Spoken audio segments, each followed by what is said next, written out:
오늘 이 제자들의 대화를 보면은 마치 아이들이 엄마가 지금 어디 갔다 올게 얘기했을 때 사로잡혀 있는 그런 모습을 볼 수 있죠.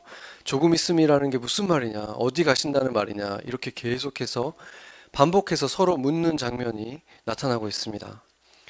그렇게 걱정하는 모습이 역력한 그런 제자들을 보면서 예수님께서는 너희에게 기쁨을 주게 될 것이다. 빼앗기지 않을 기쁨을 줄 것이다. 이렇게 말씀을 하고 있습니다. 오늘 본문 16장 20절에서 또 24절까지 말씀을 보면은 기쁨이라는 말이 5번이나 등장하는 것을 볼 수 있습니다. 인생에서 우리가 기쁨을 얻을 때를 보면 기쁨이 계속 지속됩니까? 아니면 보통 잠깐 기뻤다가 다시 원상복귀 될 때가 많습니까?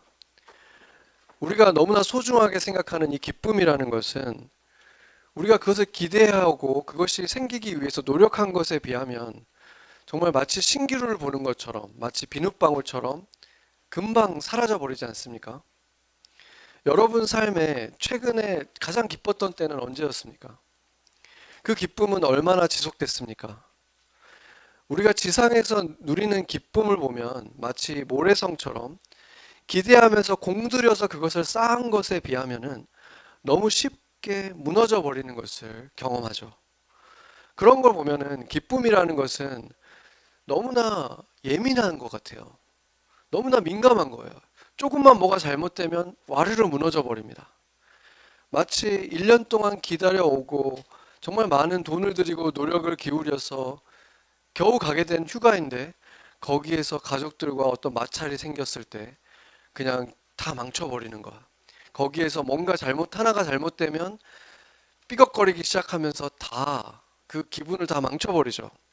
마치 정말 정성스럽게 카드로 집을 지었는데 그냥 하나가 잘못됐을 뿐인데 와르르 무너져 버리는 것처럼 내게 주어진 내가 누리는 기쁨이라는 것은 뭔가 하나만 잘못돼도 다 무너지는 너무나 민감하고 예민하고 쉽게 그 기쁨이 사라져 버리는 것을 우리는 인생에서 너무 자주 경험을 합니다. 반면에 남들을 보면 남들은 차곡차곡 잘 쌓아가고 그 기쁨이 계속 또 하나가 기쁨이 있고 그 다음에 기쁨이 또 이루어지고 기쁜 일들이 계속 이루어지는 것 같은데 내 기쁨은 너무 순간에 불과한 것 같고 그 순간에 불과한 것도 자주 찾아오지도 않고 너무 가끔 오는 것 같지 않습니까?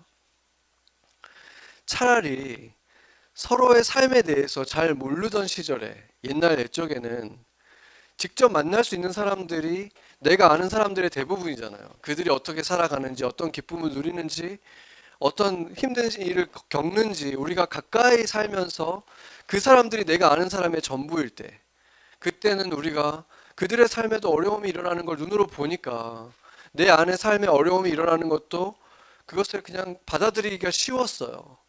그런데 지금은 어떻습니까?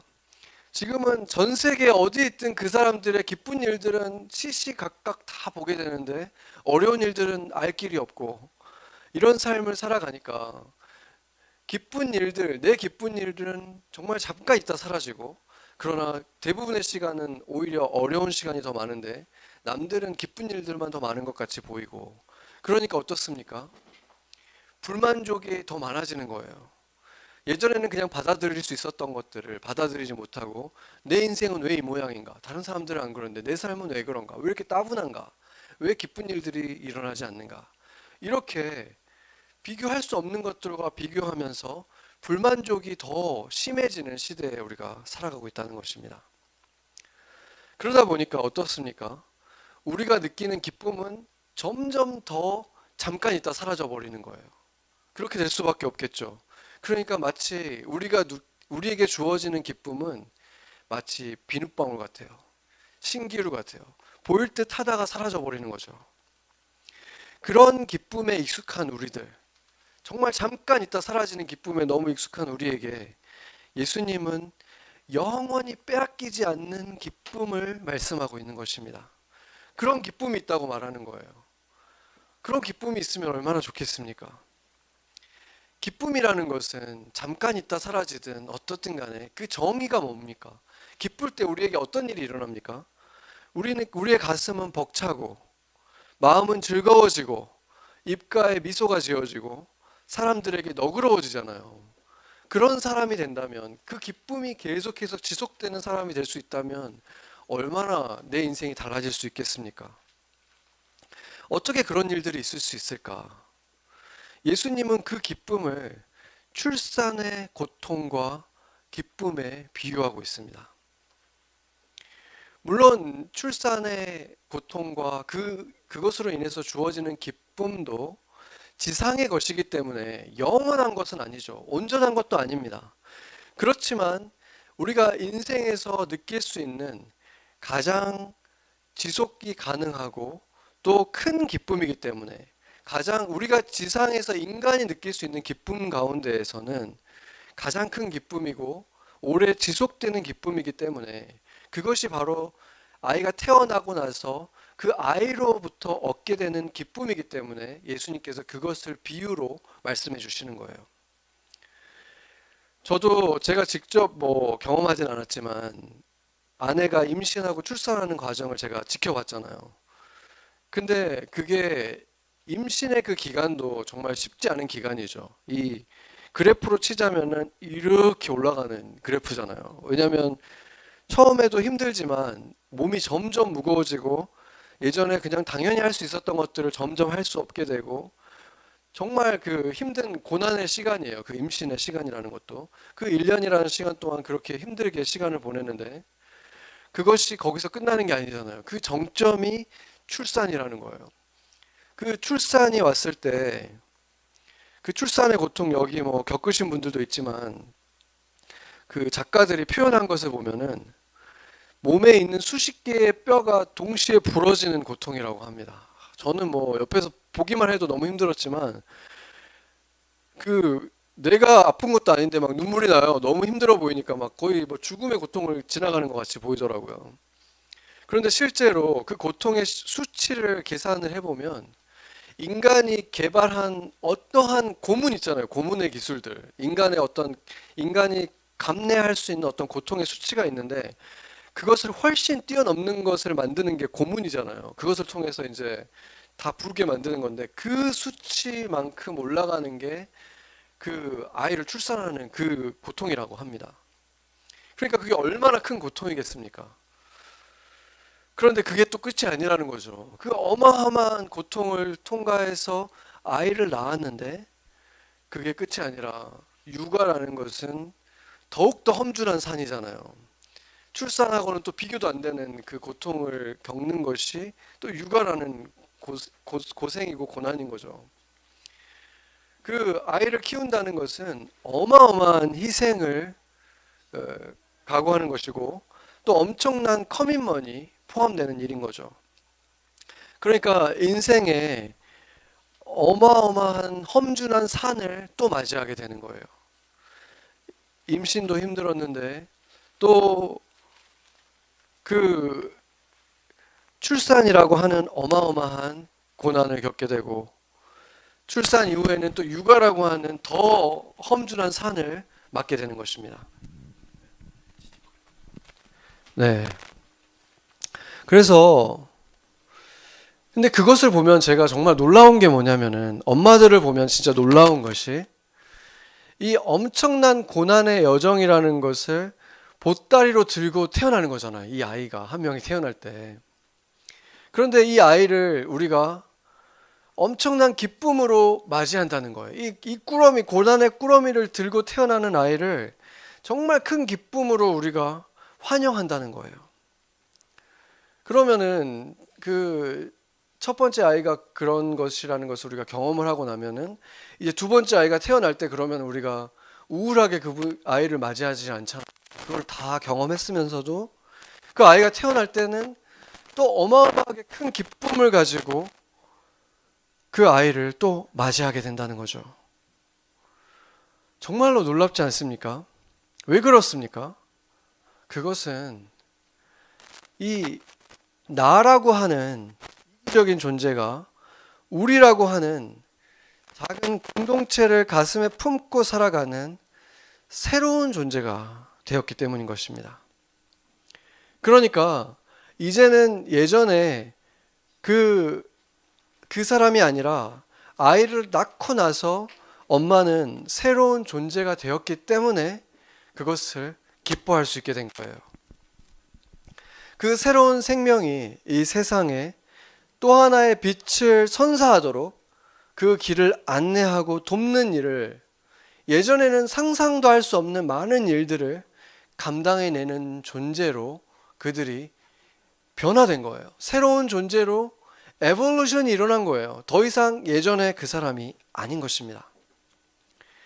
아무것도 혼자서 할 수 없었던, 정말 많은 것들이 도움이 필요했던 소녀는 이제 아이를 위해서라면 할 수 없는 것이 없는, 모든 것을 감당할 수 있는 엄마라고 하는 새로운 존재가 된 것입니다. 이것은 분명히 엄청난 육체적, 정신적 고통이 따르고 노동이 따르고 희생이 따르지만 세상 어떤 직업과 비교할 수 없는 거예요. 그 엄청난 부담을 가진 일인데, 그 아이가 태어났을 때 가장 큰 기쁨을 그 순간에 누리게 된다는 것은 이제 그 사람은, 그녀는 다른 존재가 되어버린 것입니다. 그래서 예수님은 이러한 엄청난 고생을 영원한 기쁨과 비유를 하신 것입니다. 엄마라고 하는 그 새로운 존재가 경험하는 것, 임신, 출산, 육아라고 하는 지상에서 경험할 수 있는 가장 큰 어려움이고 희생이고 고난이지만, 그것을 통해서 얻는 기쁨은 또한 세상 다른 어떤 것에서도 얻을 수 없는 것이기 때문에, 인생에서 사람이 경험하는 이 하나님이 우리에게 주고 싶은 그 기쁨과 가장 비슷한 기쁨을 이것을 통해서 누리게 되기 때문에 이것과 비유하고 있는 것입니다. 이것은 잠깐 있다가 사라지는 기쁨도 아니고 금세 끝나는 고난도 아닙니다. 평생 이어지는 거예요. 그 안에 기쁨도 고난도 많은 희생도 정말로 눈을 감을 때까지 이어지는 것입니다.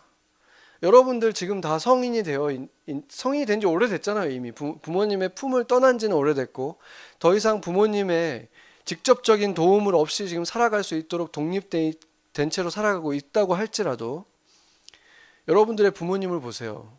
어떻습니까? 여러분들이 아프면 여러분보다 더 아프죠. 그분들은 정말 눈을 감으실 때까지 그분들의 삶, 그분들의 가슴에는 여러분들이 더 큰 거예요. 여러분들의 존재가 더 큰 존재로서, 영향을 주는 존재로서 눈을 감을 때까지 그곳에 있는 거예요. 그렇지 않습니까? 그런데 여러분들이 부모님들에게 기쁨을 준 일이 더 많습니까? 아니면 걱정을 더 많이 주셨습니까? 저만 봐도 고생을 훨씬 더 많이 시켰잖아요. 그런데 그분들에게 한번 물어보세요. 여러분, 그 부모님이 인생에서 겪은 가장 큰 기쁨은 어디로부터 왔습니까? 뭐라고 말하겠습니까? 분명히 여러분들 때문에 가장 기뻤다라고 얘기하실 거예요. 정말로 놀라운 사실은, 조사를 해보면은 자식을 갖지 않은 부부보다 자식을 가진 부부가 더 행복하다고 하고, 자식이 많은 가정이 오히려 더 행복하다는 조사 결과가 옛날에만 있었던 게 아니라 시대와 지역을 넘어서 어느 시대에다 조사를 해보면 그 가정이 더 행복하다고 변함없는 결과가 계속 나타난다는 거예요. 농경사회에서는 자식이라는 게 꼭 내가 어떤 주는 존재가 아니라 능력하는 존재일 뿐만이 아니라 동시에 또 노동력이기도 했으니까, 자식이 많다는 것은 노년의 어떤 경제적인 안정감을 또한 보장해 주는 거니까, 그래서 자식의 숫자와 어떤 행복이 영광 비례할 수 있었겠죠. 그렇게 말할 수 있지만 지금 도시화된 지가 얼마나 오래됐습니까? 그런 사회에서도 여전히 똑같은 결과가 나온다는 것은 무엇이겠습니까? 최근에 한국에 좀 큰 뉴스가 됐던 게 있는데, 일본계의 한 연예인이 결혼을 하지 않고 정자은행을 통해서 아이를 임신하고 출산을 한 것이 큰 뉴스가 됐잖아요. 그런데 한국에서는 그게 큰 뉴스가 될 만큼 굉장히 새로운 일이었지만 미국에서는 그러한 일이 계속해서 많이 이루어져 왔어요. 전에 저희 교회에 왔던 어떤 어머님의 따님도 그렇게 아이를 낳았는데 제가 그분을 직접 만나봤거든요. 그분도 만나보고 아이도 그렇게 정자은행을 통해서 난 아이도 만나본 적이 있는데 그 어머니께서 그 이제 집사님이 그런 자기 딸이 그것을 이제 결정을 하고 이제 아기를 낳으려고 한다 하면서 굉장히 걱정을 하는 거예요. 너무 이상하지 않냐고. 그러면서 정말 이렇게 눈물을 보이실 만큼 걱정을 하시더라고요. 저도 그 얘기를 들었을 때는 참 이상한 일이다. 너무 안타깝다.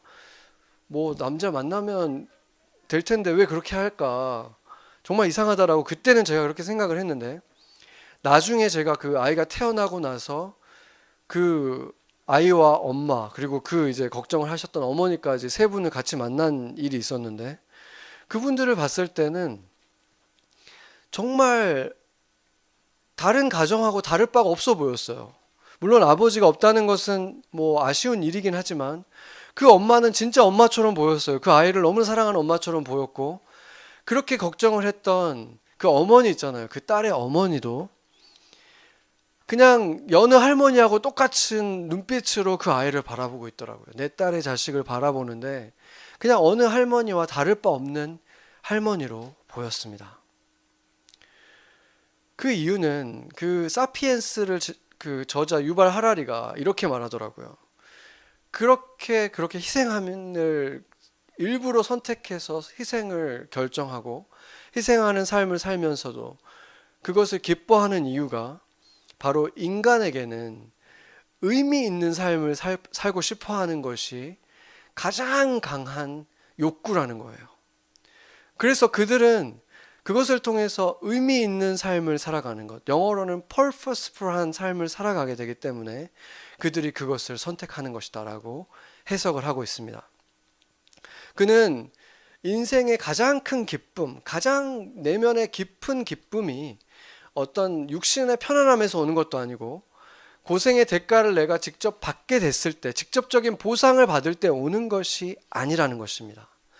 내가 지금 어떤 고생되는 일을 하고 있어도 그것에 어떤 의미가 있다는 사실을 내가 믿을 때, 그것이 정말 의미 있게 내게 느껴질 때 가장 실제적이고 기쁜 기쁨을 인간이 누리게 된다는 것입니다. 그 일로 인해서 몸이 피곤해지고 눈물과 한숨이 멈추지 않는다고 할지라도 그것이 주는 기쁨은 내가 하는 그 고생들보다 더 크다는 것을 우리가 그렇게 증거하게 되는 것입니다.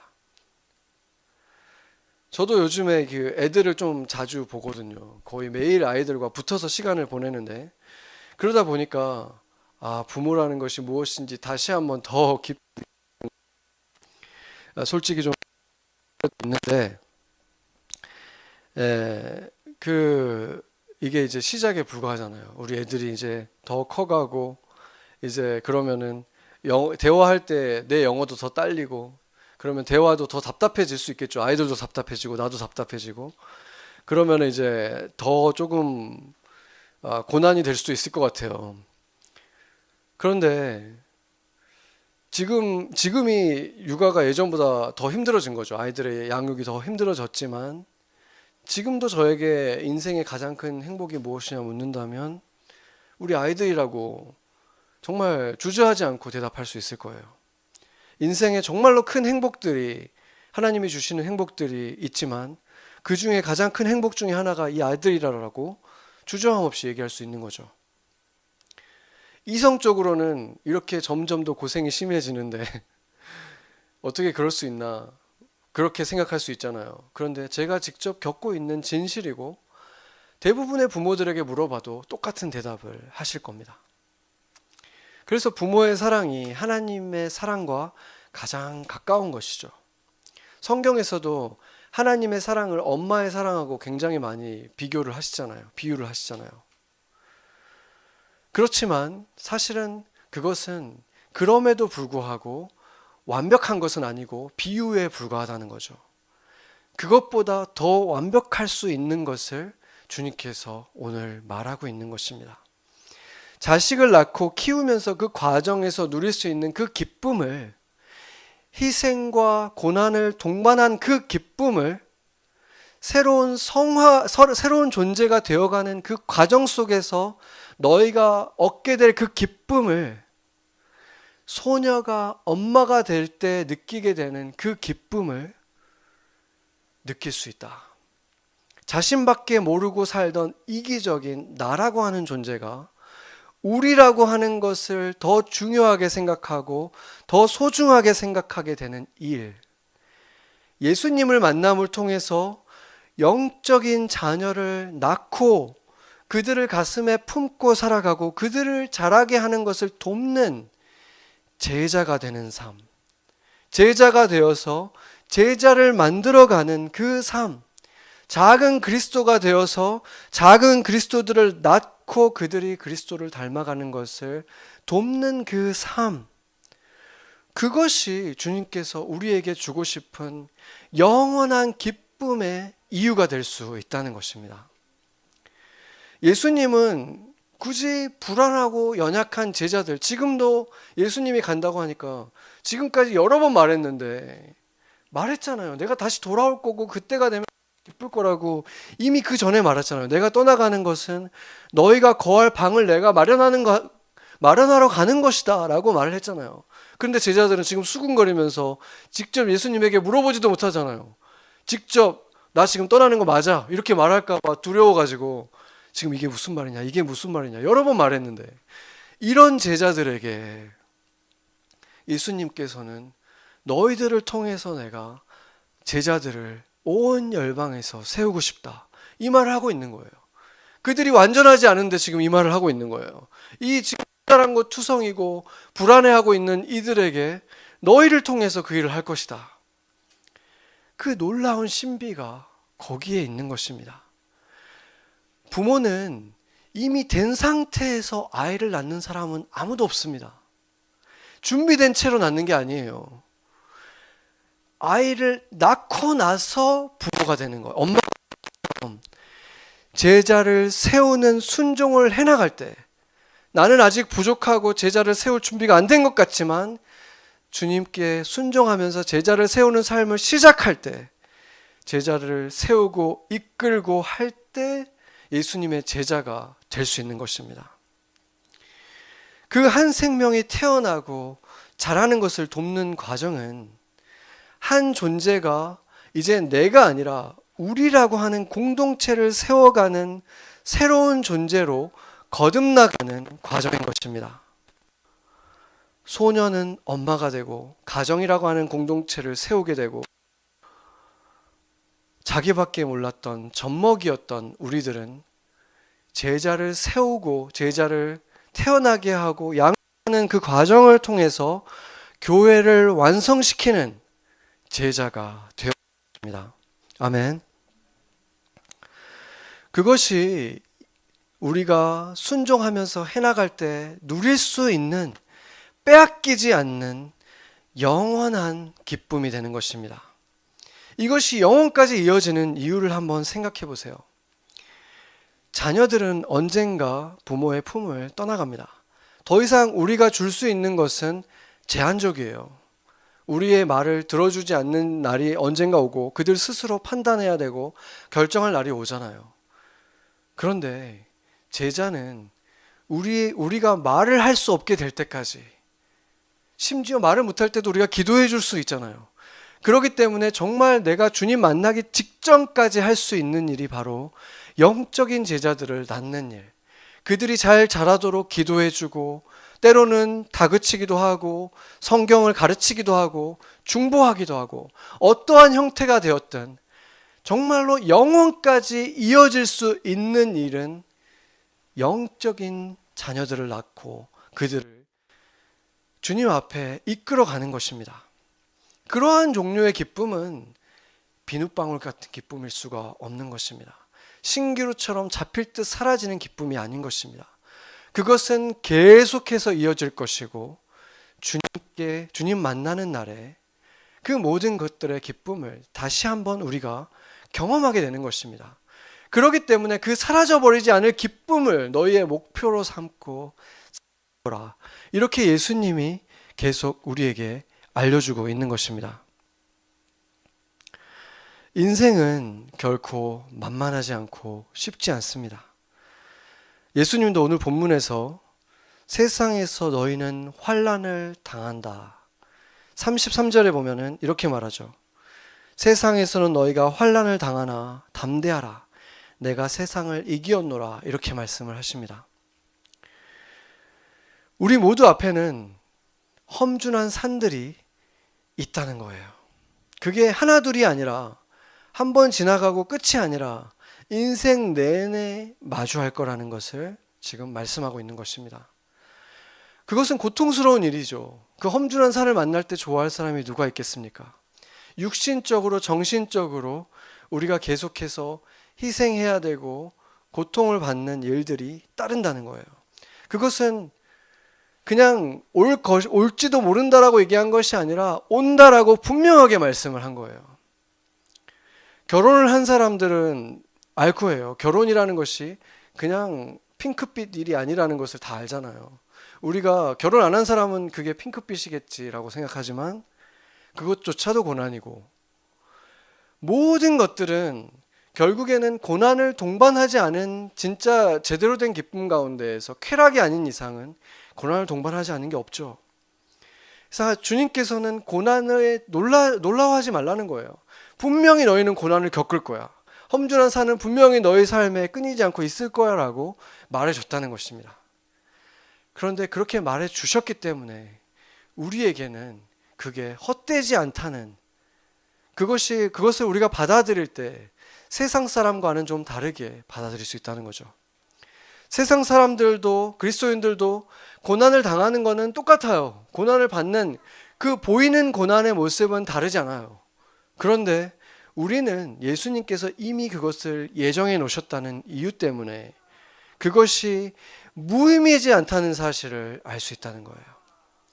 고난이 정말 힘들 때는 그 고난의 이유를 모르기 때문에 더 힘든 거예요.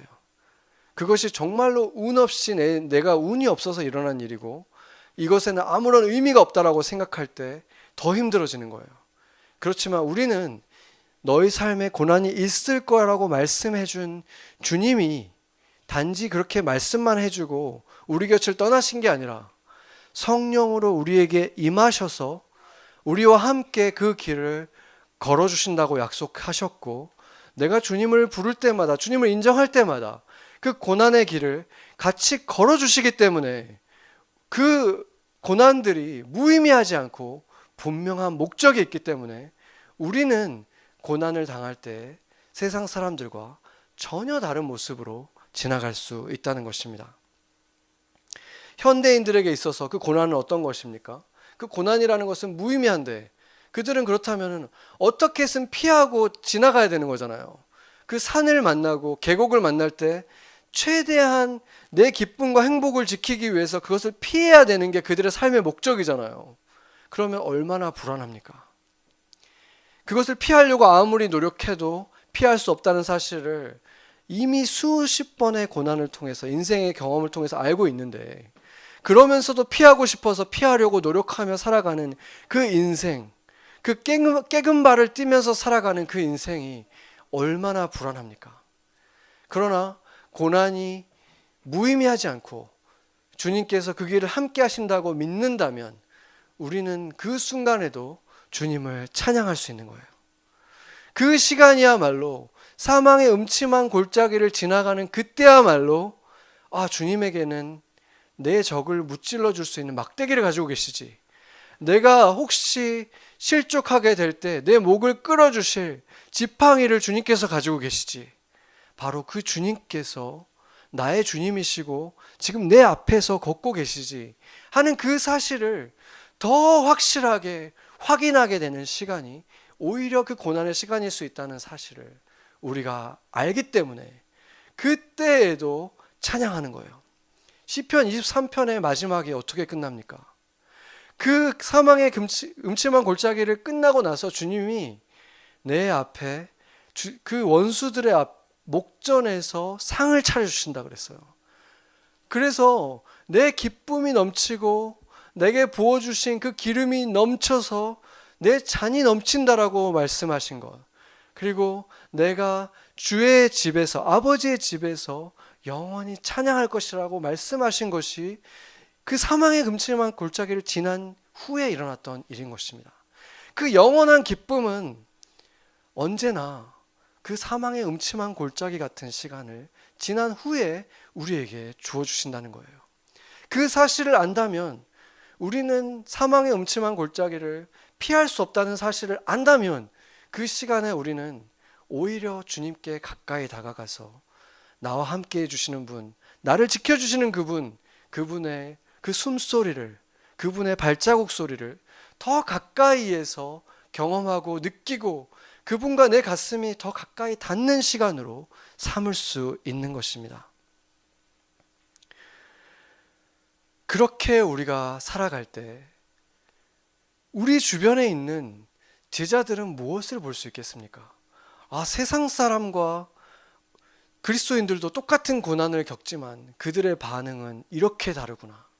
그들은 이 시간에서도 정말로 주를 찬양하고 오히려 주님께 가까이 다가가는구나. 주님을 모르는 사람들이라면, 이럴 때라면 역시 하나님은 없어, 하나님은 좋은 분이 아니야 하면서 등을 돌려버릴 텐데, 이때 더 죽게 나아오면서 더 뜨겁게 주님을 찬양하고 더 하나님을 찾는구나. 이렇게 그것을 보게 됐을 때 그들에게 소망이 생기고 산 소망이 우리를 통해서 그들에게 흘러가는 것이 아닙니까? 그 변화가 일어난 사람들이 세상을 바꾸는 것이고 세상에 소망을 전달하고 어두운 세상에 등불이 되는 사람들이 되지 않겠습니까? 그러나 주님 안에 있지 않은 사람들은 아무리 많은 자식이 있든지, 그 자식들이 세상에서 떵떵거리는 직업을 가졌든지, 그들 스스로가 성공을 했고 이름을 알렸다고 할지라도 그들의 인생은 시편을 쓴 다윗의 말에 의하면 바람에 날려가는 겨에 불과한 것입니다. 그들이 겪은 고난도 아무런 의미가 없이 바람에 날려가는 겨처럼 사라져버리는 것입니다. 현대에 정말 큰 영향을 끼친 지성인 중에 하나가 칼 세이건이라고 하는 사람인데, 무려 그가 만들었던 다큐멘터리 코스모스라고 하는 것이 5억 뷰를 넘었다고 하고, 지금 뭐 또 다시 만들어지기도, 계속해서 새롭게 만들어질 정도로 영향을 끼친 사람인데, 그분이 뭐라고 했습니까? 인간은 결국에 우연히 생겨난 우주의 먼지에 불과하다. 왜냐하면 우리가 광활한 우주를 보고 나니까 이 인간이라는 것이, 인류의 문명이라는 것이 얼마나 아무것도 아닌가를 깨닫게 됐다는 거예요. 그러니까 네가 무엇을 하든지 무엇을 이뤘든지 간에 우주랑 한번 비교해 봐라. 아무것도 아닌 거라는 거예요. 물론 그는 그럼에도 불구하고 그가 자라온 환경이 크리스찬 문화 속에서 자란 사람이었기 때문에, 그럼에도 그는 우리는 선한 것을 선택해야 된다는 것을 전도하려고 굉장히 많이 노력을 했어요. 그렇지만 그의 그 기본적인 가치관을 똑똑한 지금 세대의 사람들이 받아들이면 그 결론은 그렇게 나올 수가 없는 거죠. 우리가 우주의 먼지에 불과하다는 사실이 우리 안에 있는 가장 중심이 되는 가치관이 되어버린다면 무엇입니까? 우리는 어디로 와서 어디로 갔는지 모르는데 알 필요도 없는 거죠. 왜냐하면 바람에 날리는 티끌에 불과한 우리 인생이 아무런 의미가 없고, 내가 떠나고 나서도 또 먼지 같은 사람이 또 와서 또 이런 삶을 살아갈 텐데, 내 인생도 그들의 인생 아무런 의미가 없는 거예요. 그렇지 않습니까? 그래서 하나님을 모르면 머리가 좋을수록 과학적이고 논리적일수록 스스로 인정할 수밖에 없는 자신의 인생의 의미는 아무것도 없다는 것입니다. 우주의 먼지에 불과한 것입니다. 그러나 너희는 가진 것이 얼마든, 너희의 직업이 무엇이든, 세상이 알아주는 어떤 대단한 일을 조금도 너희 인생 가운데 이루지 못했어도 내 안에 나를 따라 살아간 자들의 삶은 하나의 영원한 생명을 잉태하고 주께로 인도해 가는 그들의 삶은 그 한 사람의 인생 속에 무한한 가치가 있다고 말씀하시는 예수님을 믿는 자들에게는 우주보다도 큰 가치를 가진 인생을 살아간 사람이 되는 것입니다. 아멘. 단 한 명 속에 그들이 영생을 갖게 된다면 그 한 사람 속에 우주보다도 큰 가치를 가지고 있기 때문에 그 한 사람을 주께로 인도하는데 나의 기도가, 내가 전한 복음이, 내가 찬양한 그 찬양 하나가 그들의 마음을 움직였다면 나의 인생은 영원한 가치를 가진 인생이 되는 것입니다. 그것이 주님이 우리에게 말씀해 주시고 싶은 것이고, 그러니 너희는 기뻐하라 라고 말씀하시는 것입니다. 영원히 남겨질 하루하루를 살아가는 축복을 우리는 소유하고 있는 것입니다. 그러니 우리는 기뻐할 수 있는 것입니다. 아멘. 우리의 그 기쁨은 비눗방울처럼 순간에 불과한 것이 아니라 영원까지 닿아 있는 기쁨인 것입니다. 우리가 산을 만날 때 그 순간에 우리는 의미를 발견하지 못할 수 있습니다. 그러나 예수님을 만나고 났을 때, 우리가 예수님을 직접 대면하는 그날에 그 모든 우리가 겪었던 고난들은 너무나 사소해서 물어보고 싶지도 않아질 것입니다. 그 전에는 왜 이런 일이 있었나요? 내 머릿속을 괴롭혔던 일일 수 있지만 예수님을 만나는 그날에 그 모든 게 너무 사소해서 다 풀어져 버린다고 성경은 약속하고 있습니다. 그 빼앗기는 기쁨을 완벽하게 만나는 그날에 슬픔의 기억도 상실의 기억도 조금도 영향을 끼칠 수 없을 만큼 그 완전한 기쁨이 우리를 사로잡을 것입니다.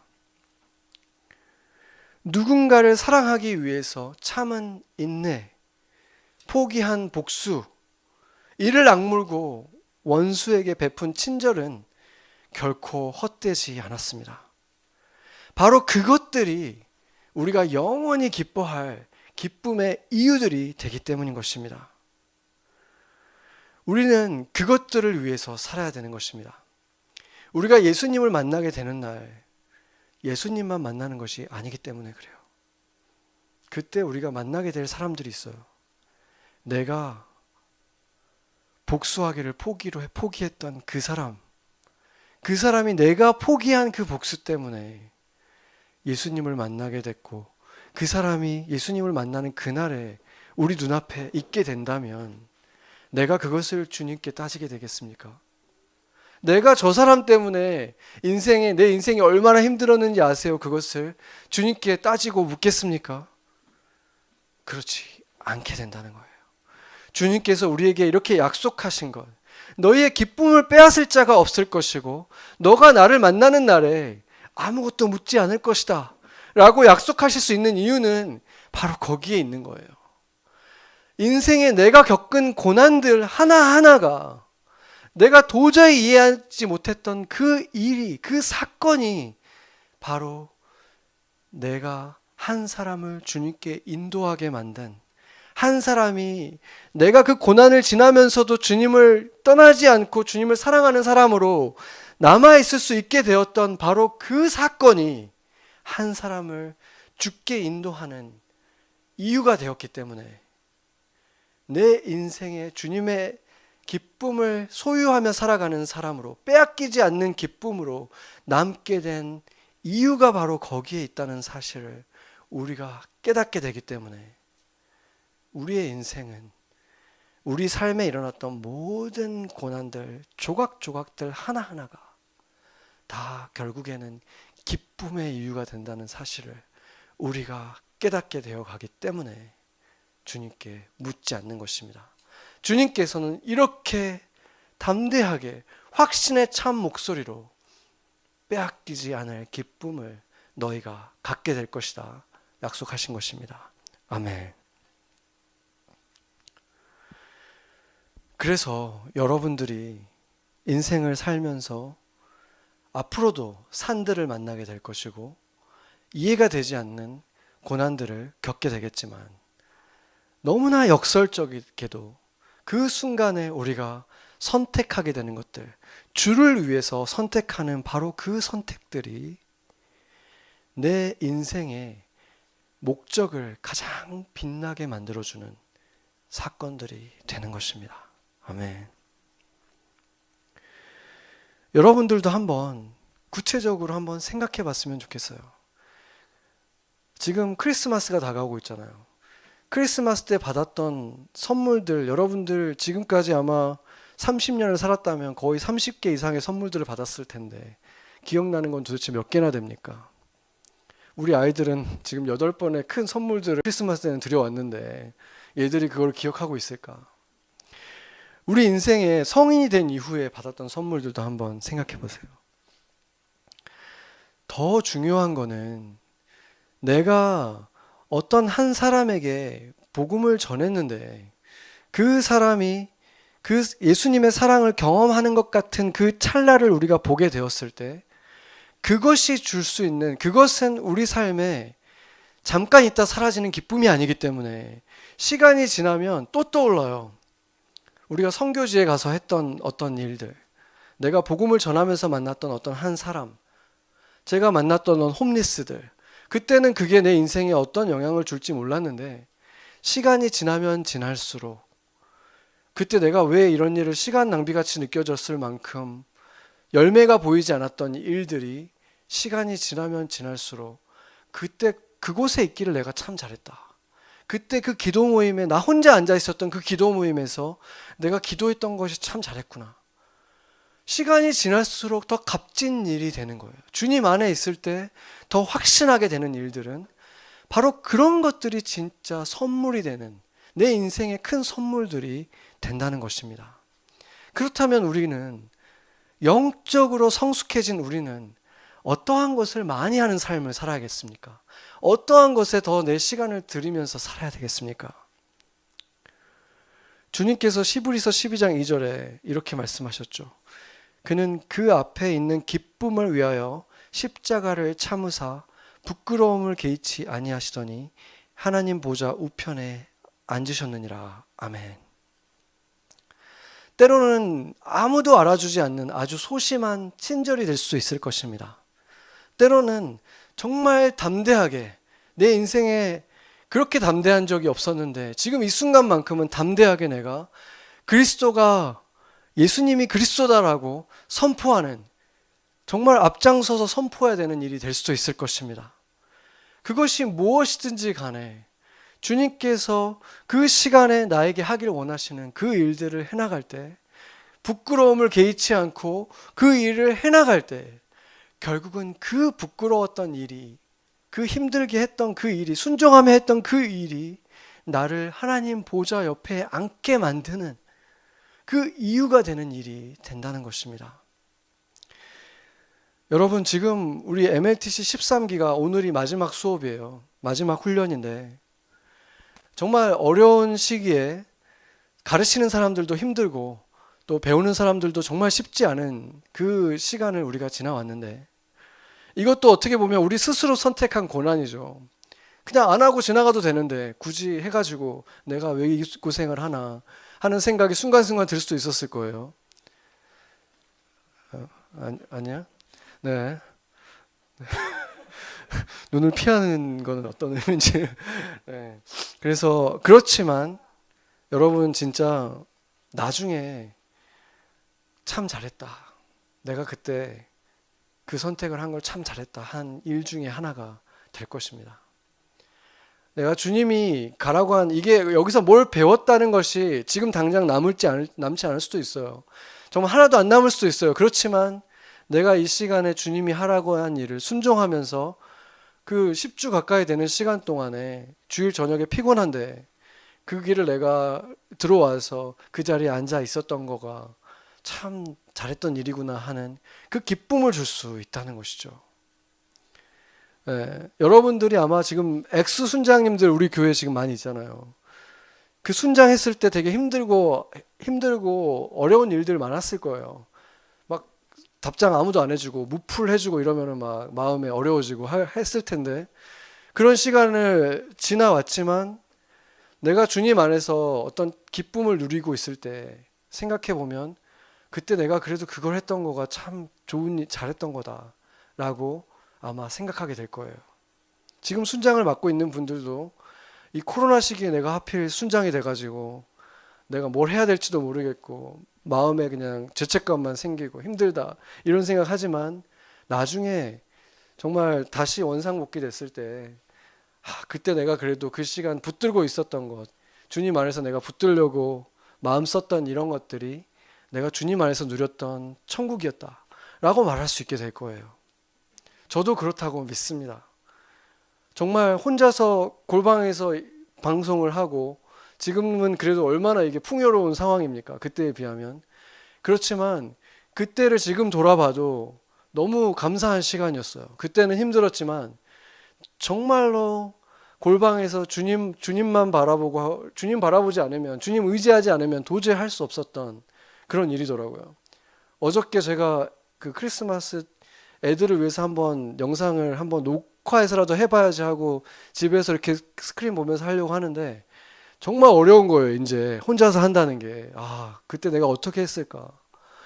근데 지금은 그때를 돌아보면서 그때 영상을 내가 한 번씩 생각하려고 봐요. 보면은 정말 하나님의 은혜가 정말 많이 느껴지고 어떻게 보면 제가 정말 이렇게 쑥스럽잖아요. 혼자서 이렇게 막 방에서 한다는 게.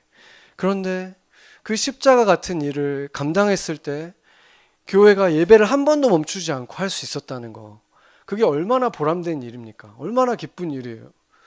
바로 우리는 그것을 계속해서 하루하루 쌓아가는 삶을 살아야 된다는 거예요. 그러면 세상에 비눗방울, 어마어마하게 많은 비눗방울 가지고 있는 사람들 부러워할 필요가 뭐가 있겠습니까? 그거 다 비눗방울이에요. 그 비눗방울 터질 때마다 상실감에 아파하면서 사는 사람들이 어떻게 보면 더 많이 포스팅하고 있는 사람들이에요. 그걸로 채우기 위해서.